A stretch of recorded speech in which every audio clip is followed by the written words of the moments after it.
Doug Ford qui supervise l'arrivée des vaccins. Doug Ford qui examine un congélateur où ils seront stockés. Il est devenu le visage de la réponse à la pandémie en Ontario. Les partis d'opposition ont pâti dans l'ombre du premier ministre. Difficile de se faire entendre lorsqu'une province traverse une crise. D'autant plus que Doug Ford a changé les règles de l'Assemblée législative pour faire adopter plus rapidement ses projets de loi. Qui m'a appelé, là? De quoi exaspérer les députés de l'autre côté de la Chambre. Qui peut introduire un projet de loi lundi et l'avoir passé pour mercredi, jeudi. Pas bien compliqué quand les règles sont sur ton bord. Croit-il que son parti aurait pu mieux se faire entendre cette année? Non, j'ai pas de regrets. Non, je pense qu'on a fait quoi qu'il y a à faire.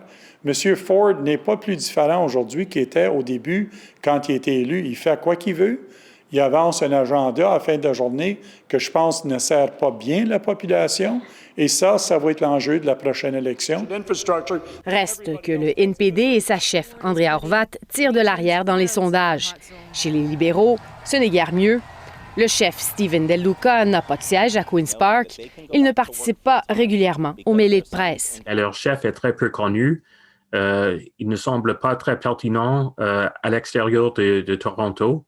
Une situation parfois décourageante pour les 8 députés libéraux. On a perdu beaucoup de plumes. C'est une réalité, puis on est en train de se remplumer. Lucille Coillard raconte avoir déchanté il y a quelques mois. Toutes ses propositions sur le projet de loi pour réformer le système de justice, par exemple, ont été rejetées. La députée dit avoir tenté en vain d'y ajouter des protections pour les francophones. J'étais vraiment découragée. Puis je me suis dit, à quoi ça sert tout ça? Les conservateurs sont largement favoris dans les intentions de vote selon des sondages récents. En coulisses, certains stratèges conservateurs aimeraient bien que des élections générales anticipées soient lancées en 2021. Ici Natacha McDonald-Dupuis, Radio-Canada, Toronto.